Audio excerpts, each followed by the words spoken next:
Visualization is such a powerful tool in anything. So any success I have, anything I want to do, I visualize that thing happening and I feel the feeling of that thing happening. And this is, of course, I don't need to tell you, pro athletes have been using it since the dawn of time, because your body doesn't know the difference between a simulation and the real thing. If they get upset or defensive, that doesn't mean that you fail. And I think maybe the most important part of this is realizing that our boundaries are not a lever to control others. It's not a manipulation tactic. It's a truth telling that is very loving, because we are giving them the opportunity to step up for us, to step closer to us, to know us, to consider us. And there has to be a consequence if someone is a repeat offender, because if not, what is the impetus to change? And sadly, as human beings, pain is like one of the biggest impetuses to change that there is. Trust your gut, because being trapped in one of these relationships with a boundary destroyer is so devastating. It's so painful. It's your whole life. It becomes your whole thing. If the person gets upset and you feel upset, you will have things already figured out to say, like, hey, I see you're upset.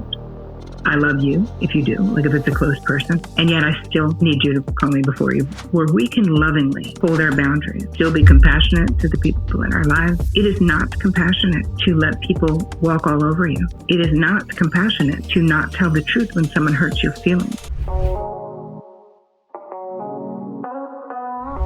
I think everybody out there is going to find happiness in a different way. In society right now, with a lot of quote unquote experts that seem to think that they have the answer for everyone. Accountability means I'm willing to admit that I played a role. Pain, but not just pain, because I think we can turn into martyrs and we can be in pain and suffering and look how much I can carry. We talked earlier about like terminally unique, like look how hard my situation is.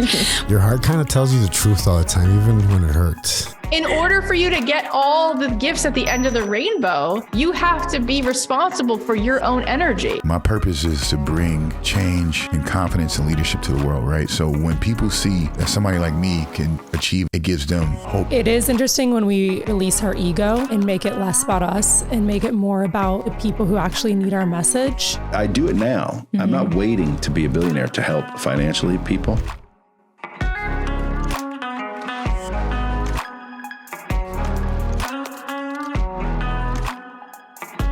You guys are going to absolutely love today's episode, but before we dive in, I wanted to let you guys know about the 2023 Evolve retreats. I'm hosting 3 retreats this year in some of the most beautiful places on earth. The first one is in Oahu, Hawaii in July, and the next 2 are both in Iceland, both in September. This retreat is for men, women, solo travelers, couples. Everyone is welcome. Anyone that is interested in soul nourishment, adventure, exploring the beautiful wonders of earth, personal growth and development, connection, making new memories with new friends, and anyone that is on their own path of evolving. We are now accepting signups, so head on over to evolvedemilyretreats.com and hopefully I will see you later this year in either Hawaii or Iceland. Now let's get to today's episode. Hello, everyone, and welcome to the Evolve with Emily show. I'm your host, Emily Hayden, and today's episode is very near and dear to my heart. So I'm going to go ahead and give our guest today an intro, and then I'll share with you guys why. Today's guest is a licensed psychotherapist, a relationship expert based in New York. She's the author of Boundary Boss, which is the essential guide to talk true, be seen, and finally live free. She's also the founder of several programs, including Real Love Revolution, Boundary Bootcamp, and Crushing Codependency. Before becoming an expert in love, she was actually involved as a bi-coastal talent agent, negotiating endorsement deals for supermodels and celebrities. Eventually, her disenchantment with that industry led her to a complete career change in her 30s, which I find very inspiring. And that's when she became a psychotherapist and also an empowerment expert. Her mission is to help women live self-determined lives that they love by teaching them how to establish and maintain healthy boundaries with ease and create and sustain vibrant relationships. So today I'd like to welcome on the show, Terri Cole. Welcome to the show. Oh, thanks, Em. What a nice intro. Of course. So if you're okay with it, I want to share a little backstory as to how you and I got here today. Yeah. I I was on the internet and I was searching on YouTube, narcissist, abusive relationships, boundaries, like why is none of this working, right? And I started researching this. And I think the first red flag that people should have is when they are having to YouTube search, what does an unhealthy or toxic or abusive relationship look like? That's like red flag number one. But I found myself on a podcast interview with it was Lisa Bilyeu, who's a mutual friend. She has a podcast called The Women of Impact, and I'd been on it before, and I saw your episode and I was just immediately drawn in. And I have to tell you what, you're one of those people that has that, you have a therapist voice where just your voice sounds like a hug. Your presence is like, you can just feel that you care.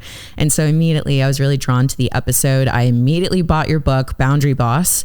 But then funny thing is, I was still in that really toxic relationship. So the book just kind of sat on my table. And then eventually I found myself in a spot of so much emotional turmoil and pain, and I didn't have any answers, and it felt like the pain was never going to end. And I was literally on my couch in a really dark spot, and I look over and I see the book, and I'm like, I should just open the book. So I open the book and I start reading the first couple of pages, and it's like I got to finally see a little glimmer of hope that there was a reason why I was feeling the way that I was feeling. And if there was a reason, that was really empowering because it meant that I could make some real changes in my life to no longer experience the pain that I was experiencing. So your book came at such a crucial moment in my life. Truly, your book provided just that glimmer of hope that I needed to say, I can do this. I can get up and I can continue on. And I did. I read the book. I start making healthy changes in my life. Fast forward to now, I'm like magnetizing healthy things in my life. I find myself at a women's business event. I am so happy and grateful to be there. I run to the restroom and I come out of the restroom and you're standing in front of me. And I'm like, oh, and it was so unexpected and so in the moment that I was like, hi, you don't know me, but you are so impactful in my life. So fast forward, that is kind of our journey and how we got here. And again, I just have to really extend my gratitude for you putting this together because I'm just such a direct reflection of what the work that you share, how much of an impact it can make in somebody's life. So thank you. You are so welcome. And it was so synchronistic, the way that we met in person, that I was like, oh, we're meant to be friends. So like this was obviously meant to be. We have friends in common, but also just meeting at Kathy's, I was like, yes, we're friends for life. Right. It was so cool. And part of me wasn't surprised, because I've been very in tune with life and energetics and frequencies. And I'm like, this is kind of making sense at this point, but it's just awesome because those are the moments that feel like the magic of life is alive. And once you tune into that, it's like more and more proof of how valuable you really should see yourself and your own energy and how important it is to have these boundaries, because when you are truly protecting yourself, your energy, your inner worth, your value, and you're not allowing other people to stomp all over that, you start to attract beautiful things in your lives. So I want to start with, let's talk about boundaries in general. Why are boundaries important? And also, why are boundaries the loving thing to do? Well, boundaries are important because, I want you to think about your boundaries as your own personal rules of engagement. So it lets other people know what's okay with you and what's not okay with you. So, of course, that's fundamental in relationships, and we generally don't do it. According to me, your boundaries consist of your preferences, your desires, your limits, and your deal breakers, like your non-negotiables. And it's not enough to know them, and most people don't know them, but it's not enough to just know them. You have to have the ability to transparently communicate them when you so choose. So that's a tall order, and I'm going to tell you why we don't know them, and then we'll get into how they're loving and not all the myths around boundaries. But when you really think about it, every person listening or watching, how were you raised? You were probably raised to be a good girl, right? Let's think of the messaging from childhood. Where's my happy girl? Turn that frown around. If you don't have anything nice to say, don't say anything at all. So we were raised and praised to be self-abandoning, codependent, as I like to say, sad but true. The more self-sacrificing, the better, right? Especially if you're in training, right? You have the maternal impactors in your life. It could be an aunt, it could be a foster mom, but we're watching these people. So they're directly telling us to prioritize how other people feel what other people want, what other people think above ourselves, if the way we feel, what we want and what we think is going to make someone else uncomfortable or unhappy. So we learn to dial into the vibes around us, and we were trained to be people pleasers because this became equal to, it meant you were a good woman. You're a good girl. You're a good woman, which really means don't have any needs. Don't be opinionated. Don't make anyone else uncomfortable. Don't negotiate for your needs or you're like greedy. You know, don't say no or you're a bitch. Like there's all of these double standards that are alive and well. But I think that we first have to acknowledge and sort of not let ourselves off the hook, but understand that there's nothing inherently wrong. There was nothing inherently wrong with you that you didn't know how to do it, or me that I didn't know how to do it, or the billions of other people that I've taught to do it since this book came out 2 years ago, because nobody taught us. And in fact, it was worse than nobody teaching us how to assert ourselves. We were taught that that was bad. So the vilifying of asserting ourselves and being honest if someone else won't like it really ingrained. And, you know, you're a little kid. It's not like you're going to like go hitching and go rent your own place like you're 7 years old. You want to talk about children being the most captive audience who ever existed because we don't have choices, but we are so adaptive. We are so aware. We are so dialed into what will please the adults in my life. What will, if you're in an abusive situation, what will keep me safe? If you come from a disordered background, whether it's addiction, kids know. They're like, if I don't do this, this will provoke this person to violence. So nobody needs an inner office memo or like a guide, right? Kids, we just naturally see the situation and we adapt. We will twist ourselves around to stay as safe as we can, you know, as safe as possible. So boundaries are, in some ways, they're more complicated than people think, like why we relate the way that we do. The way that I teach it is we all have a downloaded boundary blueprint. So this is in your unconscious mind, and it's made up of the country, the culture, the family system, because every family has their own norms around closeness and separateness. Are you allowed to have a different opinion than other people in your family system? Was it a closed family system where like a lot of people from the outside didn't come in? Was it an open family system? We learn all of that without anybody telling us that it has anything to do with boundaries. And then you see the adult relationships, that the modeled behavior. And that also tells you this is how it is. My parents were very like gender typical 1950s sort of. I mean, they got divorced eventually, but you know, where my mother had no power. My father made the money. And I was like, yeah, that looks terrible.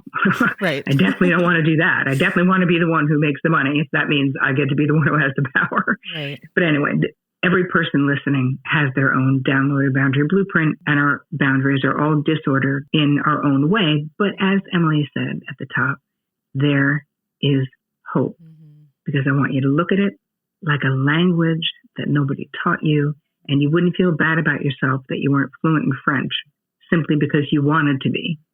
You would know you need to learn. Oh my goodness. Thank you for saying that, because I feel like it takes the heaviness that some people may feel, it takes that off and actually allows us to go in with an excited curiosity to start learning. So, okay, how can we start to become aware to our own boundary blueprint, as you call it? What are some things that we can do? Is it just kind of journaling about everything that you just mentioned? Would that be a good first step? Or for the listeners, you know, how can you direct them to start becoming aware of their particular blueprint? Well, there's two things. One, they can go to boundaryquiz.com, and there's like archetypes there and 13 questions, super easy. That will be a start. And whatever your result is, I send you a video and a worksheet that you can start working on it, because there's different types of ways that our boundaries are disordered. So you might be more of a peacekeeper or a pushover or a chameleon, right? Where we sort of just agree with the people that we're with because we're so afraid of confrontation. Or your boundaries could be disordered the other way, where they're more rigid. You might be more of the ice queen or the loner, that if someone does something you don't like, you just ghost them. You're sooner, you would rather cut someone out of your life than tell them how they hurt your feelings. That's having a rigid boundary as well. But I think that the easiest place for people to start is we can walk them through right now doing a resentment inventory. Because that is like a little GPS, which will guide you to what relationships in your life, what situations, what circumstances are you not getting your need met. So it usually shows us where a boundary is being crossed, where a boundary is needed. Because a lot of times we will think, wow, I can't believe what a boundary bully Bob is from accounting, but we never say anything to Bob from accounting. So he might just be oblivious. And maybe he's a total dick. I don't know, but it doesn't matter, right? Because what matters is your side of the street is getting clear about what you want Bob from accounting to stop doing, right? So the inventory itself, I'm just going to ask you guys to think about it. And you can obviously do this more extensively later, but right now, if you were to say, what are the 3 things you're feeling resentful about, or 4 things? And you're going to start to see a pattern of where you're feeling this way. And it might be, you might have it in 2 primary relationships and not really find it in that many other relationships. Everyone is different. But once you go, okay, I'm feeling resentful of my sister because, okay, so then you write down what is the situation. And this is something I share in the book because it's true.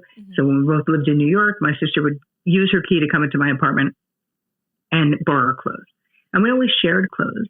And I just wanted her to tell me, so I wasn't looking for the friggin' thing that she had at her apartment, right? Yes. But she would still do it and not tell me. So let's say that was the example. Then I'd say I'm resentful of my sister because I've asked her more than once to let me know if she comes into my apartment to take something, and she still doesn't let me know. So then you go, all right, what boundary is needed? Well, I already had set initial boundaries with her. I made boundary requests in a very simple and normal way, and she still couldn't manage to respect them. So then I had to add a consequence to my boundary request, saying, if it happens again, I'm taking away your key, which really bums me out because that means we can't share clothes. And I can't believe that it has to come to that. So please. And then after that, I never had to take her key. After that, she started letting me know. And, she would sort of do it snarky a little. She'd be like texting like, okay, queen, is it okay? I'm going into your apartment now to take your shawl. It's such a sister relationship. Yeah, totally. I'm like, it's fine, bitch. Thanks for letting me know. Yep. Like, fine. So once you figure out where you need them, then you can start thinking about reparative action, thinking about a new action. A lot of times, Emily, what we'll find out is that we've been thinking these things and having these resentments for a long time, but we haven't said anything. And you might be shocked, those of you listening or watching, that when you learn the language of boundaries, which is, I promise you can learn, you can say something really simple, like, I'd like to make a simple request that you let me know, because then we can continue to share clothes. And I feel like we both get a benefit out of that or whatever.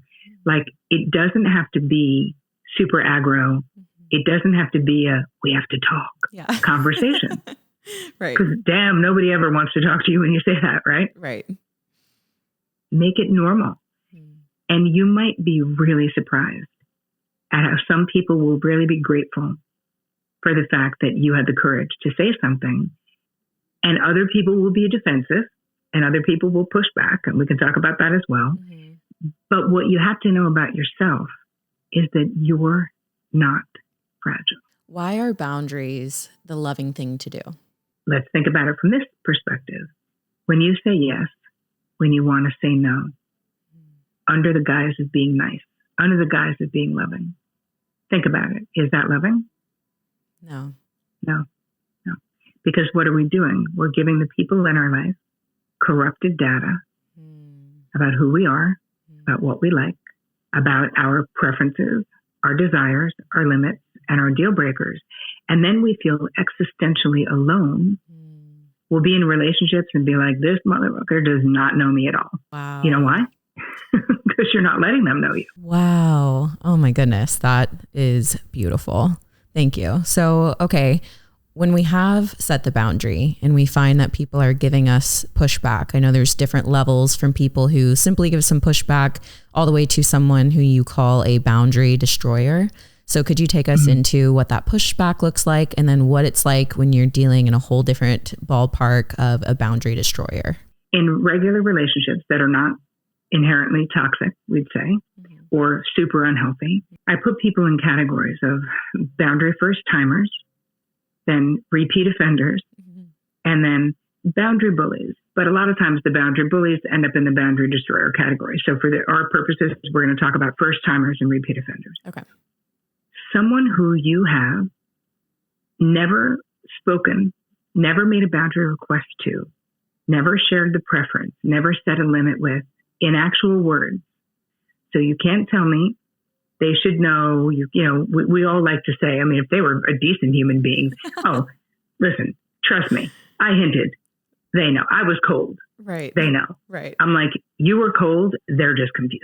Like, trust me when I tell you, it is so much better to be specific. So we have to use the words, which is why you want to do all of this internal work first. So those of you who are like the go-getters and are like, can't wait to go have boundary conversations with everyone, I'm going to ask you to hold up for a minute. Right. Because we have to understand our own boundary blueprint. Why is it so hard for us? Why is it so threatening to us? What did we see? What did we experience? And we have to honor that. And I walk you through that in the book and in my courses and all the stuff. And we're going to be talking about those things later. So a boundary first timer is someone you have never said anything to.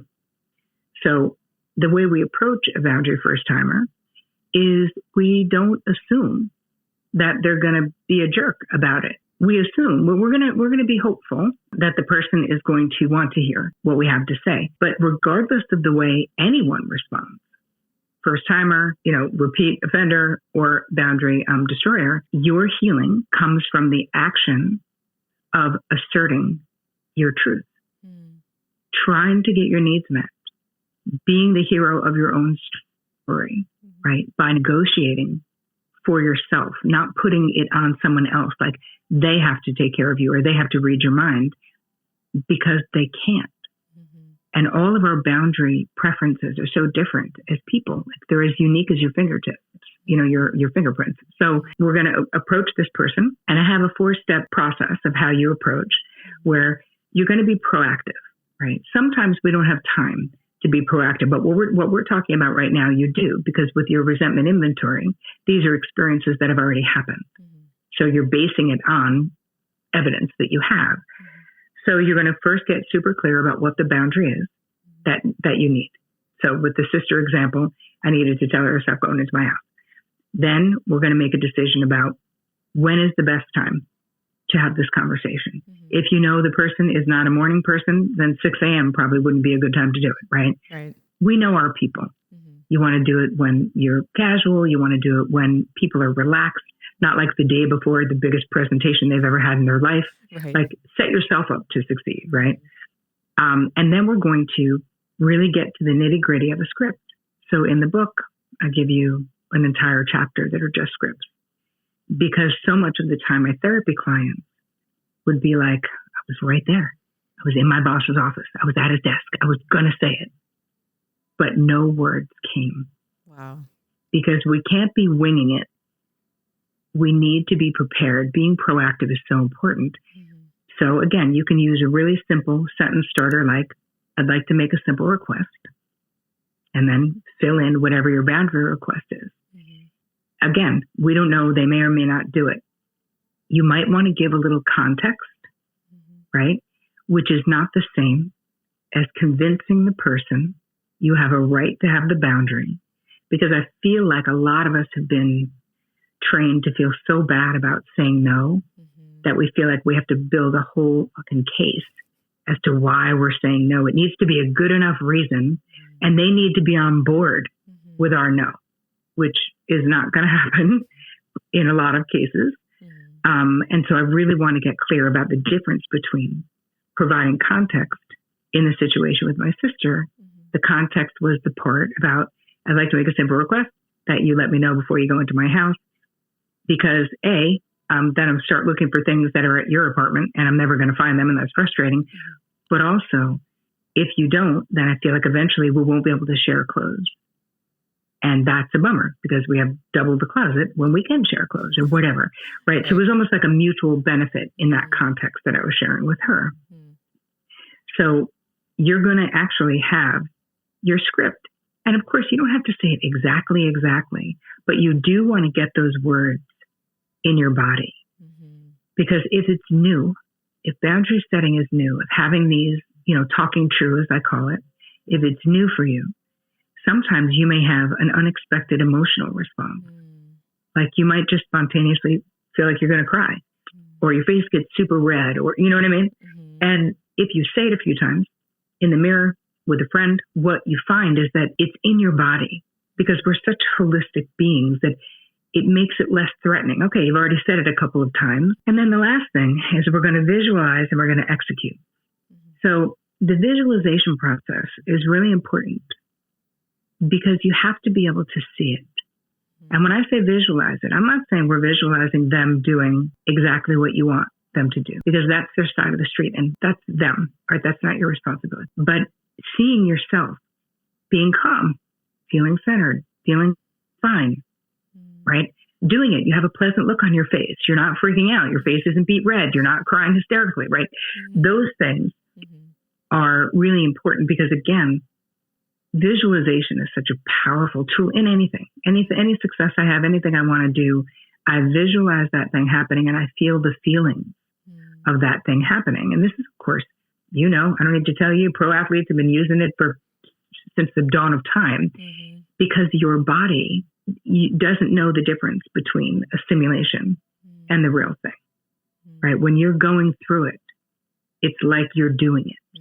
I actually had a client once she wasn't even a client. She was someone I knew at the gym, literally getting changed in the change room at the gym. I used to go to the gym before the pandemic. And she was like, can I ask you something? And I was like, sure. She's like, my golf game, I don't know what is happening, but I'm so weird now. Anytime I'm near a sand trap or near water, it's like, I just am so afraid it's going to go in, and it goes in every time. And I was like, okay, well, I'm going to have you. And I just gave her a quick visualization to do. Every golf course that you play at, you're going to visualize all of those things, and you're going to see yourself making the shot every time. See it going over the water and onto the green, over the water and onto the green. And I wasn't friends with this lady, but like the next time I saw her, she was like, oh my God, it's unbelievable.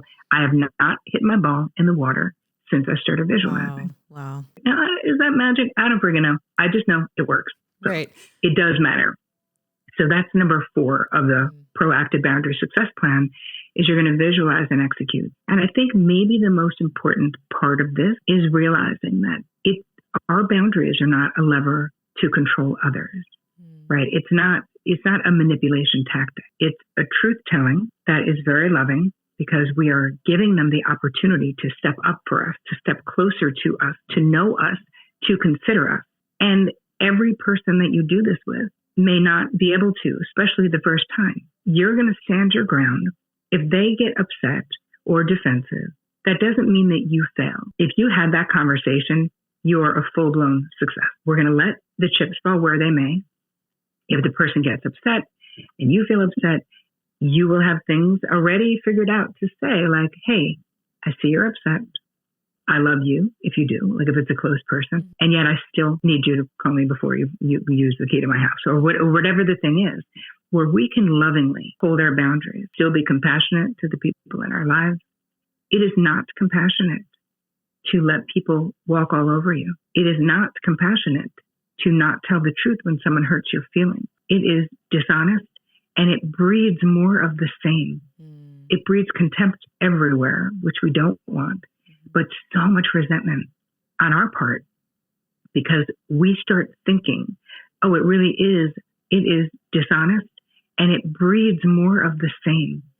It breeds contempt everywhere, which we don't want, but so much resentment on our part, because we start thinking decisions. So let's go to the repeat offenders. Okay. Because there's one additional step that we're going to take, as I said with the sister story, is I had to add a consequence because she was so habituated in doing what she wanted and feeling like my house was her house because we're very close, that there needed to be thought of loss or the pain of loss. And there has to be a consequence if someone is a repeat offender, because if not, what is the impetus to change? And sadly, as human beings, pain is like one of the biggest impetuses to change that there is. So we want it to be an appropriate consequence, right? We're not going to be super punitive, or we're not going to become abusive, of course, because that's just abuse. That's not it. Right. We're not judging. We're not name calling. But there has to be something that changes if it is really important to you. If it's a deal breaker, where them continuing to do that is harming you, there has to be some kind of a consequence. So that's basically with repeat offenders. And then we have a different conversation, which is, we've had this conversation about you letting me know that you're going to be late for dinner on 4 separate occasions. You said you would text me if you were going to be late. If it happens again, I'm not eating with you at night anymore. I'll leave your food in the fridge. And that makes me very sad, because it's been a ritual that we've been sharing for years. And yet I feel so discarded and unimportant when you forget to let me know, because I could be doing other things. It just makes me feel very unimportant. And it's to the point where I would rather not set myself up to feel that way. That's an appropriate consequence for a repeat offender if someone does not let you know, and if you're the person who's always at home sort of getting the food out or whatever. So we want to make sure it's commensurate to like the crime, so to speak, and not too soft and not too crazy big. So those are first timers and repeat offenders. Do you want to talk about that? Or do you want to go into the destroyers? Yeah, I would love to go into the destroyers, because even me in my personal experience, I thought that I had really strong boundaries because I had identified them. I knew how to set them. I wasn't scared to have the conversation. I was actually excited. Like, I did all those things. And where I really struggled was with a boundary destroyer. Someone who, no matter what I said, no matter what I did, no matter what framework I gave, none of it mattered. There was zero empathy. And I found myself just in a really hard spot. And I felt really helpless. I didn't know how to interact with that kind of person. So yeah, let's get into boundary destroyers and kind of what that looks like, what it feels like, and what we can do to empower ourselves. Okay, so boundary destroyers in this category, and it was so important, I dedicated a whole chapter in the book to it, because these are people that all the rules that we're talking about and the boundary strategies that I give throughout the book and the ones we've just talked about, they don't work with boundary destroyers, because these are folks that really believe the rules are not for them. They're above the rules. They are so super special. They're not for them. They're for suckers. They're for someone else, but not for them. So who can that be? Well, it could be someone with a narcissistic personality disorder, any of the cluster B personality disorders, which is histrionic, bipolar, untreated. No, borderline. And really, we can just call them incredibly manipulative people, where manipulation is the way they interact with others. They're endlessly trying to get what they want from you with no regard or very little regard for what you want and how you feel. I think the thing that would be most empowering for listeners is looking at the ways, like what are the sort of top manipulation tactics you may encounter. So we can start with ones that are kind of popular on the interweb, where let's start with love bombing. So this is when you start a relationship with someone and it's seems like it is too good to be true. Sex is unbelievable. They're so generous. They're like, you're the most beautiful human being who ever existed.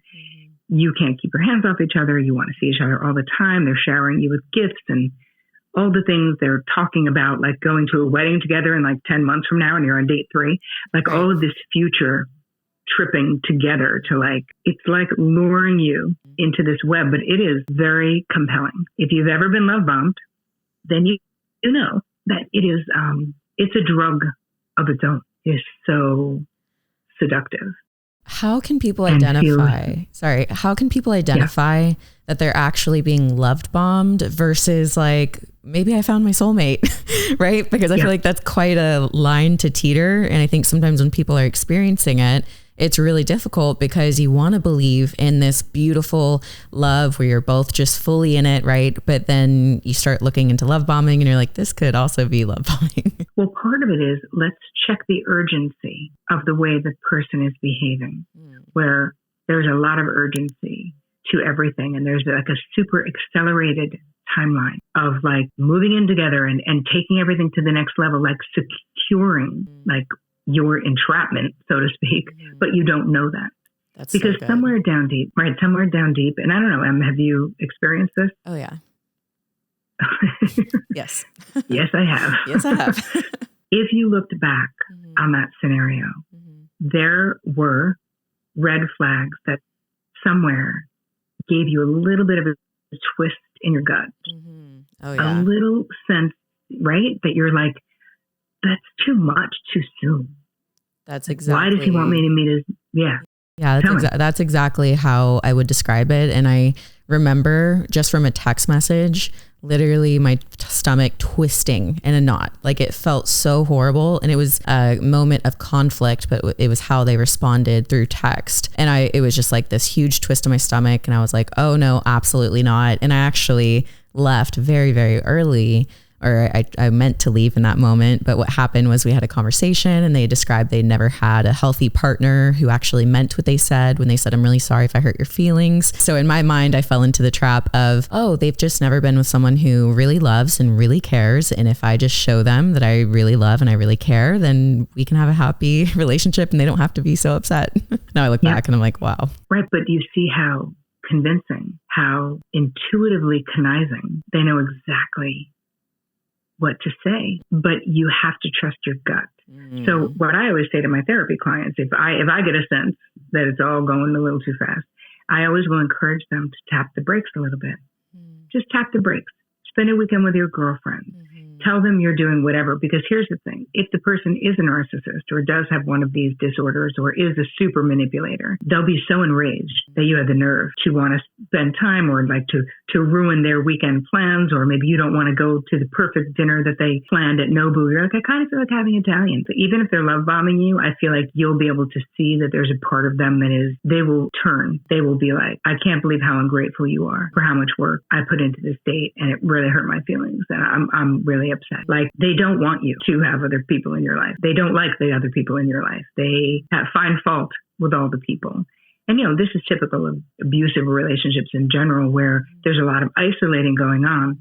But I feel like if someone is in the beginning throes and they're being love bombed, tap the brakes a little bit and see the way the person reacts. Because I think that despite themselves, they will reveal part of their hand that they're trying to hide. Trust your gut, because being trapped in one of these relationships with a boundary destroyer is so devastating. It's so painful. It's your whole life. It becomes your whole thing. So anyway, other manipulation tactics though. So we have love bombing. We have gaslighting, where you're having a conversation, you're having an argument, and gaslighting can be anything from exaggerating to straight bold-faced lying. Like, you did not say that when you know you did. Why is it called gaslighting? Because it's really messing with your ability to trust your own reality and your own perception of what happened. They'll use like faux concern, I call it, where they're like, you know, I have to say, I mean, I'm really worried about you. I wasn't going to say anything, but Bob is worried about you too.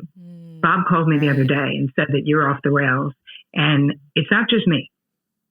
So probably that never happened with Bob, but they're shaming you, humiliating you, thinking other people think you're nuts as well. You know, someone else wouldn't stay with you because you're so unbalanced. You know, you're lucky that I really love you. Right? Yeah. Flipping the shit out of the script. And when you try to confront a boundary destroyer, I promise you, if you're trying to be normal and like use regular boundaries with them, you will leave that conversation crying and apologizing. Yeah. Wow. Every single time. It's interesting. Like, I'm having a like physical response to talking about all of this. It's very interesting to witness, because I've never been more embodied than I am now and fully aware of my inner being. So even when you were talking about, you would encourage them to really listen into their intuition.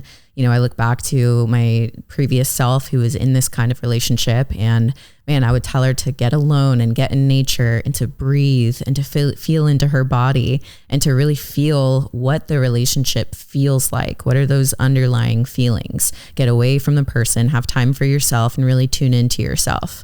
So I think those things can really help you, because when I felt those stomach twisting moments, which wasn't once, it was multiple times, I needed to follow through on that regardless of what the other person said, you know? So maybe that can give a little encouragement to people who may be feeling that way. And to get empowered in one of these relationships, you have to really see how extreme is the manipulation. You know, do they take one thing that you say and then blow it up? If you have a complaint about them, do they flip it on you and say, listen, you did the same exact thing last Wednesday, where they're distracting. They have no ability to take responsibility. Even when they say they're sorry, they're not. And they don't even seem kind of like they are. Some of them can fake empathy, but they really don't. Most of them, if they really are a boundary destroyer, they don't really have the capacity to have it. And you have a right to have internal peace. And if you're in a relationship like this, you never will. And something that I experienced in that was, I remember in a moment of conflict, I'm literally on the floor. My hands are like on my head like this. And I'm just thinking like, I can't with everything that they're throwing at me. And then I said out of my mouth, which is crazy to me because I've never felt this way. I said out of my mouth, I hate myself, because I was so upset that I made them upset. And I literally don't hate myself, but what was coming through in that moment was the most extreme version of self-abandonment. I had abandoned myself so deeply that I believe it was like that higher version of myself screaming at me. And all I could think was to say like, I hate myself. Yeah. So I know how that can feel. And I know how the gaslighting, the love bombing, all of these things can slowly wear you down and break you down into a spot that you never thought you would be in. So recognizing these things is really important. What are some other, we were talking about tactics and manipulation tactics. What are some other things that we can be aware of in these types of relationships?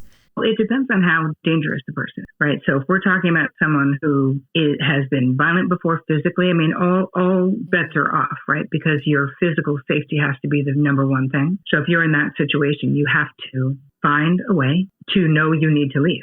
And I'm not saying, oh, just leave. It's not easy. It's hard as hell. I have a whole thing that I did online of how to safely leave an abusive situation. And the most important part of that is do not tell them. Keep your cards close to your chest and tell other people. Because what I think is one of the most damaging things when we're in an abusive situation with one of these boundary destroyers is we have so much shame, especially if we're like strong and successful women. We're like, ugh, I don't want people to feel sorry for me, or I don't want them to know, right? I literally don't want them to know. So you find that if you find that you're covering up for your partner, if you know the people in your life kind of know, but you defend your partner's behavior, listen, they had a really rough childhood. You know, they're working on it, or much better than their parents were. Like, there's so many excuses, but the reality is that this is your one and only life. You know, and you can't spend it trying to save someone who's trying to emotionally kill you, you know, because you can't save them. That's not your side of the street. And sacrificing yourself does not save them.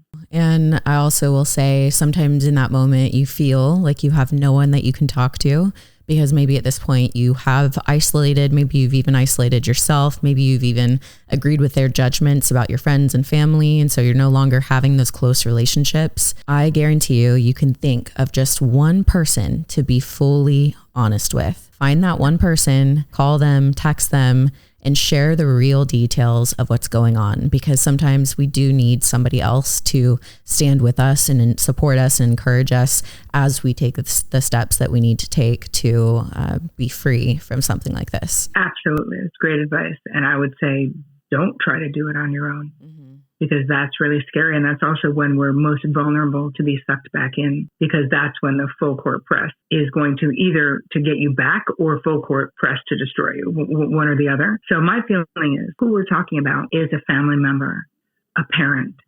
You can step back from those relationships more easily than a love relationship if you're living with someone.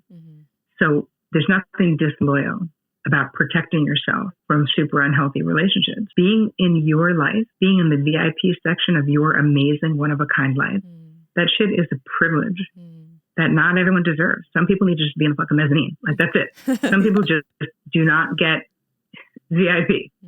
And they can be your family. And you can still love them. but love them from afar. And it's your job to limit the damage they get to do to you, right? I mean, maybe they're, listen, we all have our problems, but it's your job to decide who gets the privilege of being close to your most tender heart. And we don't want it to be someone who's manipulating and gaslighting and torturing and lying and scaring and minimizing and, degrading us. And really, that's ultimately what these relationships are about. So stepping back is one.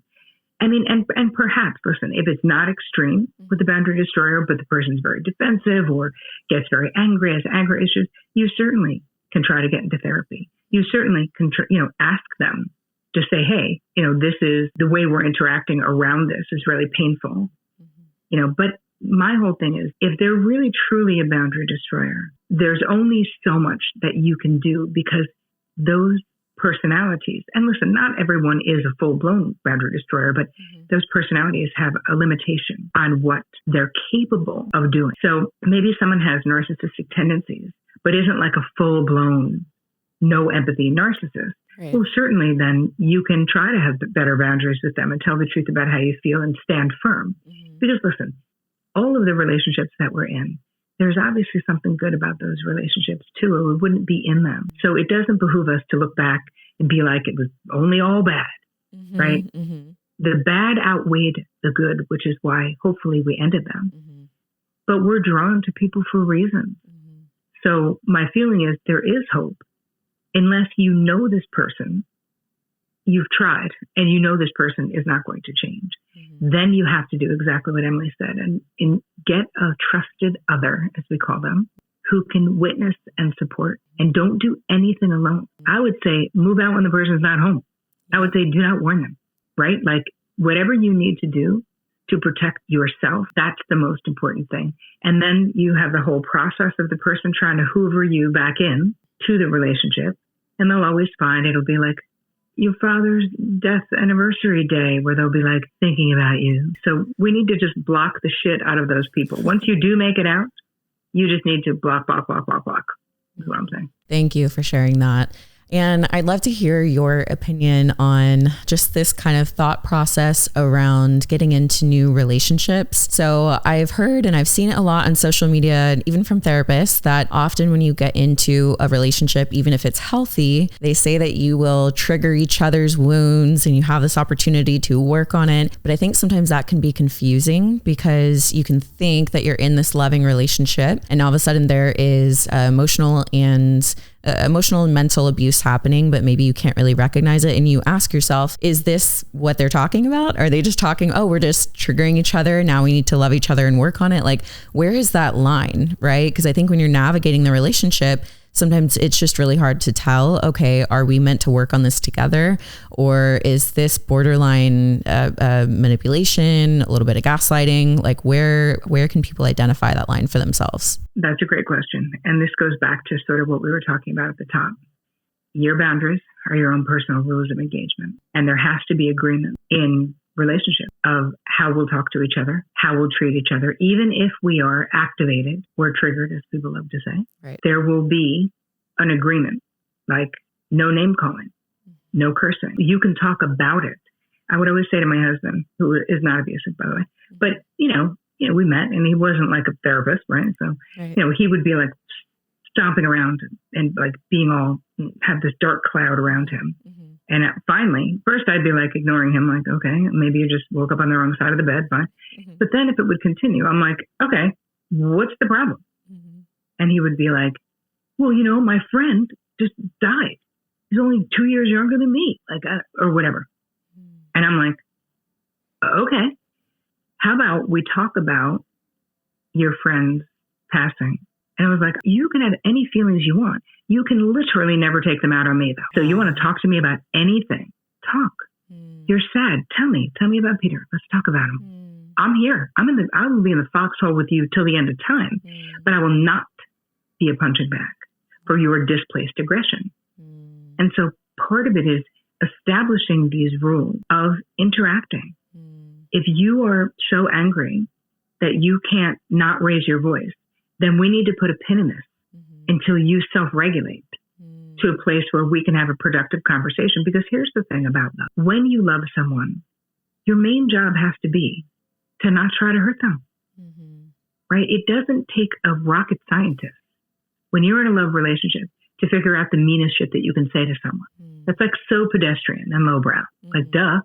Of course, you know, you're the Achilles heel of the person you love. That your job when you are in a relationship is to never go for that, even though you could, and have an agreement, because you can't unring that bell. You know, people fight. They're like, well, all people fight. I'm like, no. Let's talk about quality of repair, because that's what we're talking about. Yes, there's going to be ruptures, right? Meaning we're going to have conflict. We're going to disagree. We're going to get mad. We're going to feel unappreciated, or whatever we're going to feel in relationships. So there's going to be ruptures. I'm most interested in the quality of your repair, because that is the thing that gives the relationship durability and strength and stability, is that you come back together. And even if it's something small, if I'm bitchy to my husband and I say something sort of snotty, not horribly abusive, just snotty. And if I come back later and say, hey, you know, babe, I'm sorry, I was kind of snappy before. I was just not cool. I'm sorry. You know, he's the worst, because he'll always be like, Terri, you're exhausted. You're working so much. He makes all these excuses for my shit behavior. I'm like, how about just say thanks? Yeah. You know? Right. He's like, but it wasn't even a big deal. I'm like, babe, I'm trying to not be an asshole. Yeah. Help me help you. Please support me. Right. So now he'll just be like, thanks, babe. Even though I know in his mind, he's like, she didn't even do anything. Right. Oh man, this is so good. And I feel like boundaries is something that should be taught in every school. I wish that relational information was taught more, so that we could understand how to relate to number one, ourselves, and then secondly to everyone else around us. Cause I feel like this is it's one of those things that as you learn about it, you're like, man, everyone should know about this. And I love that you've actually created an opportunity for people to come and learn directly from you, which I personally am so excited for, because just give me all your knowledge. I will soak it up like a sponge. But tell me what's coming up and how we can learn from you directly. All right. Awesome. So we're doing something called Boundary Palooza, which is going to be live 3 days in a row. So it's May 16th to the 18th. And it's basically a 3-part training series to explore and strengthen and celebrate all the boundaries. So we're going to be dealing with boundaries at work, boundaries in romantic relationships, family boundaries, all the things, because people are still 2 years after this book. Everyone needs a refresher. So if you've never heard of my book, if you don't know crap about boundaries, it's perfect for you. And if you've read my book and you're like Emily and you're actually pretty good with boundaries, it's also perfect for you, because whatever level you're at, there's always more for us to learn. So I'll be sharing scripts and strategies and techniques, and you can sign up for this, and it's totally free at terricole.com/Emily, because I want to know who Emily's crew is. So just terricole.com/Emily, and that's May 16th through the 18th. And if you can't be there live, which I'd love it if you could, but if you can't, sign up anyway, and we're going to send all the recordings out after. Oh my goodness. Beautiful. So everyone that is listening, I will be there. I hope that you guys will be there so that we can learn together. I'll place the direct link down below, so you guys can just click there, whether you're live or you just want to get the downloaded recording, you can access it there. Terri, thank you from the bottom of my heart for the book. Thank you for being you, and thank you for sharing your gifts in this world, because it is so needed and it is impacting the world, relationships, and love. And I think at the root of everything, love is the most important thing in the world. So thank you for the work that you do and for being here today. Thank you for having me. I love you. Alrighty, guys, you know the drill. If you enjoyed today's show, then please do us a favor. You can share it with one friend that you think needs to hear it. Just text it to them or share it on your Instagram stories and tag both myself and Terri. Don't forget, Terri also has a podcast. So check out her Terri Cole Show all over every platform that you consume podcasts on if you want to hear more directly from her. And I hope to see you guys on May 16th. Bye, everyone, and I'll see you in the next episode.